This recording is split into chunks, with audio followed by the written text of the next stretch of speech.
Fort Ticonderoga.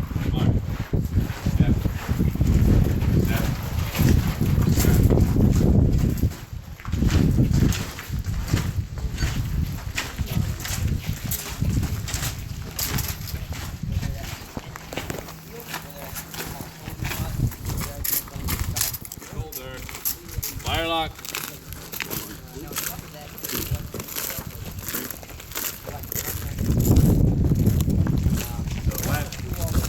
Wheel.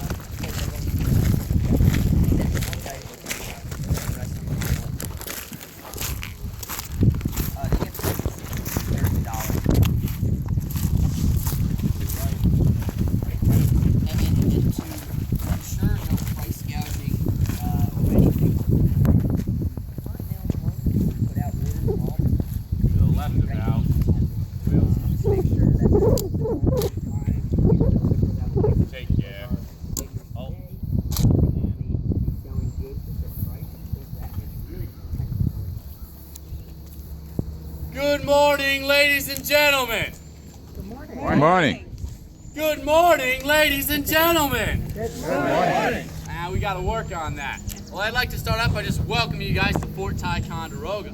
And you might see this beautiful white painted line in front of us, soldiers. At no point can you cross this line stretching from the corner of that masonry all the way down to those beautiful bronze mortars. But please feel free to come right on up to this line to see the nice intricate parts of these muskets.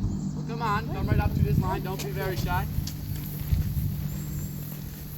So the soldiers standing in front of you today are part of Captain Buckland's company of Major Ebenezer Stevens' Independent Battalion of American Artillerymen, stationed right here at Fort Ticonderoga back in the year of 1777. Now, with these soldiers stationed right here at Ticonderoga, well, there's going to be 238 of them. To reach this number of 238, you're going to have to enlist and draft a lot of soldiers all around the New England area. A lot of these soldiers are going to be re-enlisted right here at Fort Ticonderoga to be put on these artillery pieces to serve in the war that's going to happen up here in New York.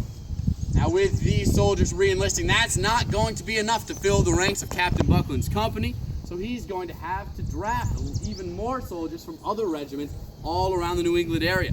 Drafting people from Connecticut, Massachusetts, New Jersey, New Hampshire, even other parts of New York as well. And even this isn't going to be enough to fill the ranks of Captain Buckland's company of artillerymen. So what he's going to do is send some of his highest ranking officers all the way down to the city of Boston, Massachusetts to draft even more soldiers who are going to arrive up here later in the months in 1777 to be stationed right here at Ticonderoga and put on all of these artillery pieces. Now, with all of these soldiers stationed up here, we're going to have to clothe all these soldiers. To clothe all these soldiers, well, most of them actually coming with their old regimental coats that they were drafted with. Some of them bringing a few clothes with them on their backs, things like old regimental clothes that they might come with, old hunting shirts as well. But with this, a lot of these American artillerymen, they're going to be made a brand new pair of clothing. This is going to be the iconic pair of clothing that you're going to see the American artillerymen wearing. This being a black coat, faced in red, adorned with these beautiful shiny brass buttons. To go along with this, they're going to be given white small clothes. That is the breeches and the waistcoat. And these small clothes, unique indeed, actually captured British clothes on the high seas, captured by that pirate John Paul Jones and sold back to the American colony to be given out to all these American artillerymen. To go along with this, they're going to be given black cocked hats, beautiful black velvet neck stocks, as well as black gaiters or spatterdashes, as well as garters as well. An iconic look for these American artillerymen that's going to happen later in the American Revolution here in North America. Now, with all of these soldiers here and having them clothed with all their clothing, you're going to need to give these artillerymen muskets and weapons as well to perform the more mundane tasks of military life. Things like guard duty or anything like that, or even if it comes to it, defending their gun to the last in the middle of combat. So what these artillerymen are going to have to be trained with and given is the muskets themselves. Most of these muskets actually drawn out from stores right here at Ticonderoga, given to Captain Buckland's company. But even that's not going to be enough. So they're going to take from stores all the way down in Boston as well, giving these soldiers different types of guns. Things like old French guns, old American guns, old Dutch guns, old German guns, old British guns, and even a newer American-style gun. Based off the exact gun that the British or English troops might be carrying, except made with cheaper parts. Things like maybe a cherry instead of a nice walnut, and things like sheet brass instead of that nice cast brass that those British troops are going to be using. But with all of these guns here, they're all going to have the same exact basic parts to have these guns function. These parts being, well, the first one being this long iron tube stretching down the front of the gun. I'm sure you all know this as the barrel, as you see in guns today. The second piece being the stock, or all the wood of the gun. That's really going to hold everything in place, making sure everything is exactly where it needs to be. And the third piece being this funky bit jutting out of the end, what's known as the lock. Now with this lock, it's going to have a few main parts that's actually going to make this gun work. That first part being this, what's known as the cock or the dog of a gun. Sort of looks like a rooster craning its neck back. Now in the jaws of the cock of the gun is going to be what's known as a flint. Does anyone know what flint is? Rock. It's a rock or a stone, exactly. Now with this stone, it's going to have a few great properties. The first one being you can nap it. Essentially, meaning you can sharpen it to a razor sharp edge, and people have known this for millennia and millennia before, making things like flint arrowheads, maybe tools like knives or things of that nature as well. The second great property, when flint scraped against something very hard and dense, it's going to create sparks as well. And the American soldiers, well, they're going to know this exactly why it's in these guns. Now with this hard piece of metal that they're going to scrape it against, conveniently located right in front of this cock, and this L-shaped piece, known as the hammer or the battery of the weapon, welded to the front, actually a facing of steel for that flint to actually scrape out of. That way, when this is closed, the weapon brought to the full cock, putting tremendous tension on the mainspring, a spring inside the gun itself. Well, it's all going to be resting on the trigger, guarded by the trigger guard. That way, when you pull that trigger, that cock's going to fly forward, hitting that steel and creating a shower of sparks. And these sparks are going to fly down into a small spoon-shaped bit that we know as the pan. This pan is going to hold a small priming charge of powder. When these sparks hit that powder, it's going to ignite, sending it through a small hole in the breech of the gun, known as the touch hole. And once in there, it's going to ignite the main charge, seated at the base of the weapon, and then propelling whatever you have loaded inside as well. Well, now that we know the parts and sort of how these guns work, how do we go about loading these weapons? Well, maybe you're out on maybe a hunting party. You're just going out hunting as a civilian. Have to get your powder horn out, start priming. Then you have to measure out your main charge, put that down the muzzle, then get out some wadding, and then get your shot out. You have to measure out your shot, because if we're hunting maybe geese, you got to get bird shot. You got to put that down the barrel, get a grease linen patch, and you're good to ram everything down home. What might be wrong with this process? It takes way too long. So what these artillerymen actually making right here over in the Ticonderoga Peninsula, and more specifically across the lake here at Fort Independence on a laboratory over there, well, these artillerymen in that laboratory making paper cartridges over there, getting shipments of powder and lead and paper to roll up these cartridges for all of these soldiers to easily be able to use. Now in this cartridge itself, well, seated at the base, you're going to have, well, whatever your projectile is, whether it be just a solid ball itself, or maybe what we call buckshot, smaller pea-size lead balls based down there, or maybe a combination of the both, known as buck and ball. Seated just above that, you're going to have just enough powder to prime this weapon and act as the main charge as well. And the paper, not just acting as a neat carrying case, actually acting for the wadding of the cartridge as well. Now, I'm sure in preparation to coming to Ticonderoga today, you have all watched dozens and dozens of war movies of the 18th century. What is the very first iconic scene you might see a soldier doing to start loading this weapon with this cartridge? Rip it open. Rip off the top with your teeth, exposing that black powder, priming it for a small priming charge in the pan, setting that pan, cast the weapon about, inverting the cartridge, putting it all the way down the barrel, withdrawing that ramrod, and ramming everything all home. Now these soldiers here at Fort Ticonderoga, they're trained to do this process in just about 10 to 15 seconds. If you do that math, that's about a shot every that's a shot 4 to 6 times every single minute, which is extremely fast for these men to be doing. Now you can imagine with all these soldiers all the way out here at Ticonderoga, well, standing in front of you today, there's 4 extremely well-trained, extremely professional, and handsome soldiers of Captain Buckland's company. What might be better than just the 4 of us standing here today? 400. 400 of us, exactly. Even more, imagine all 238 of Captain Buckland's company standing out to the west on the heights of Carrion, farther upward, higher in elevation, just milling about in the field, going about their regular day life. when Captain Bucklins himself, he's going to ride up on his horse, take the hat from his head, wipe the sweat from his brow, and look us all in the eye with a steely gaze and saying, "Men, the British are advancing off to the west. I want you to stand where you feel like and just shoot off in that direction."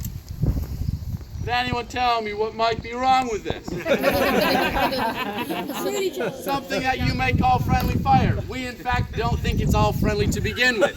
So what's going to happen is this is going to be something that's going to plague militaries for generations and millennia previous to this, all the way back to the Roman Empire, having to form that phalanx to slash with their short gladius swords, all at the same time. This rank and file system to push back the stronger yet more individualistic Gauls as they push back and conquer what was the Roman Empire. Moving all the way through into the age of black powder, we're going to have to perform the same exact rank and file system. Now, this file system that we're going to be using is actually His Majesty's, yes, His Britannic Majesty's 1764 drill and manual exercise to maneuver these weapons safely around our body.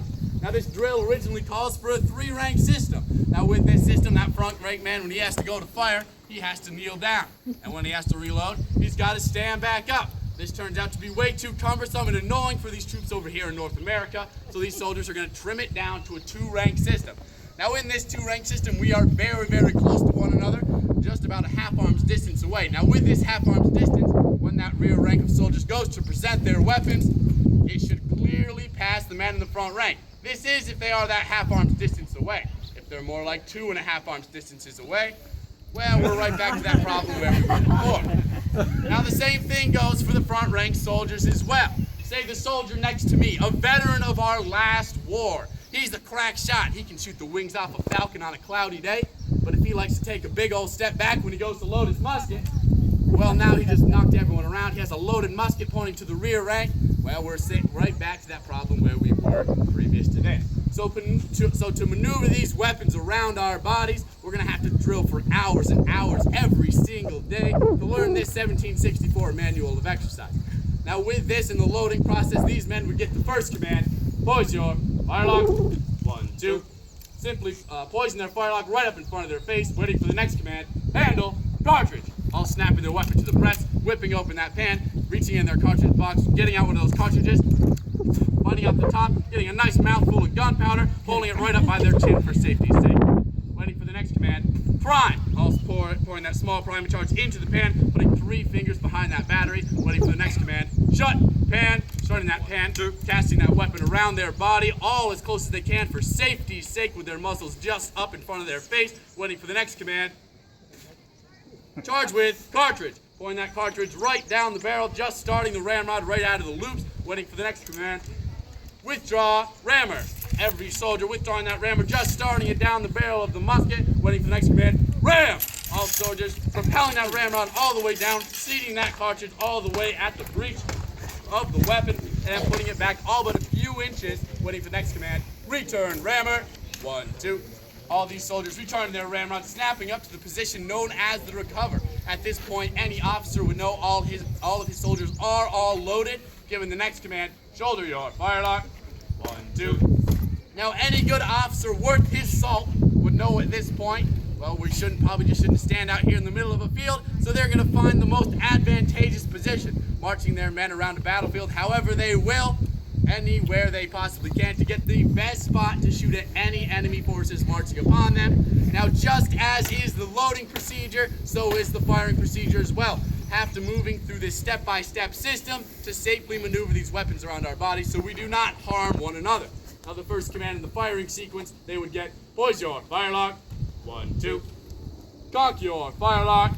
All those men cocking their firelock, those front rank soldiers taking a small step backward with their right foot, those rear rank soldiers taking a half step over to the right to shoot in between the files of the front rank men. Waiting for the next command, present. All those soldiers taking careful aim on their targets downrange, and believe me, all these soldiers having to be able to hit a man-sized target at about 100 yards away, all of them taking careful aim. And I'm going to warn you now, this is going to be the loud part. If you do need to take any precautions, now would be the time to do so. All of these soldiers waiting quietly and patiently for that final command to fire! All these muskets going off at the same time, and these soldiers instinctively snapping right back to this position right here. Now this is all well and good. Us soldiers can go through this step-by-step process all day long. But you have to remember, we're training hours and hours every single day, so we know this step-by-step system. All we need is one single command to load these weapons, that command being the simple command to prime and load. All these soldiers going through those motions as fast as they possibly can. Finding off that cartridge one more time, getting a nice mouthful of powder, waiting for the next command. About, flipping those weapons about at the same time so those soldiers bump into each other, as well finishing the process, ramming everything down the barrel, as well as returning their ramrod, and instinctively snapping right back up to the position of recover once these weapons are fully loaded. That way, any officer at this time definitely would know all of his soldiers are loaded and ready to shoot once more. Shoulder fire lock. 1, 2.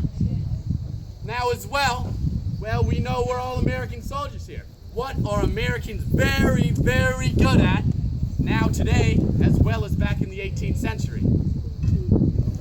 I'll give you a hint. There's a massive stone one right behind you. They're good at building fortifications and digging in. So imagine at those French lines all the way out to our west more, these American soldiers are going to be digging in. They're going to dig down 6 feet, 10 feet across, roll this earth up 6 feet. So if you dig 6 feet down and build 6 feet up, how high of a wall do you have? 12 feet. We must have a bunch of math majors in the crowd today. Now with this 12-foot high wall, all the men of Captain Buckland's company, they can actually extend all 238 men down the entirety of the wall, and this is going to be in that 1764 manual of exercise as well, what's known as parapet firing, or firing behind a fortification. As we know, these British are going to remark on these American soldiers, essentially writing down that we are the best at digging in, using this entrenchment style of warfare. As we know in the 18th century all the way up to modern day today, we are great at this. So these soldiers will get the command to prepare to extend the files to the left. Right. Extending those files all the way down. And imagine not just the 4 of us soldiers today, all 238 of Captain Buckland's company, spaced about a yard or so a half apart from one another, all the way down the length of this massive 12-foot fortification, all the way up on those heights of carrying out farther westward on the Ticonderoga Peninsula. Now with this procedure, it's the exact same as the firing procedure as if we were to shoot in a volley formation, though a little bit different. This way, these soldiers would always have a loaded gun pointing down range, and they're not shooting all at the same time. Because any British soldier might know, duck when they shoot in the volley, and then get back up and start marching forward. They can easily get to our trenches. When we shoot in this type of formation, you will always have that loaded gun for any soldier marching upon you. Now, to begin this sequence, these soldiers would get the command, make ready! All these soldiers snapping up, only the front rank soldiers cocking their weapons, the rear rank soldiers simply going up to their cover, waiting for the next command, freeze and the final command to commence firing! All these soldiers shooting their weapons off at different times, so they know there's always a loaded weapon down range. If those British soldiers were to advance any farther upon our entrenchment here, we can simply let that gun go off. Now the same thing goes. You're always having a loaded gun behind you as well. This rear rank soldier always loading his musket, letting the front rank guy know when he is finally fully loaded. That way he can shoot his musket off. In the case of a misfire, trying one more time, goes off one more time. We'll need to simply step back to the rear rank to try to fix any problems that might happen with these muskets. And this time you can imagine this happening for hours and hours a day. Every time in warfare, these American soldiers always having a gun down range for any single moment when these British soldiers may advance even well. Now this type of firing can happen for hours, as I said, until you command cease firing, where at any time any front rank man soldier will fire their last shots off, loaded inside their muskets down range. And now these soldiers can once again return to their original rank, prepare to close the files to the right. March.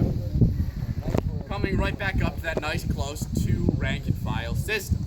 To the right, wheel, march. Now once back in this formation, we can continue to march around the battlefield. Maybe if we push these soldiers back far enough, we can get out of our entrenchments. Maybe if we lose our entrenchments, we can retreat farther backward towards the fort itself. Now you can imagine with these American soldiers here, just like today, fighting for freedom, Well, we have to give up a little bit of this freedom to follow and drill all of these exercises for generations and generations to come. So imagine all those soldiers up here giving up a little bit of freedom so they can fight for all the freedom that we have here today, as well all the way back for centuries and centuries to come, even after us. Now, before I do actually finally let you guys go, and I want to know all my soldiers here do have their muskets clean, I really want to let you guys know what's happening here at Fort Ticonderoga after this demonstration. So at 11:30, underneath our flagpole, you're going to be met by a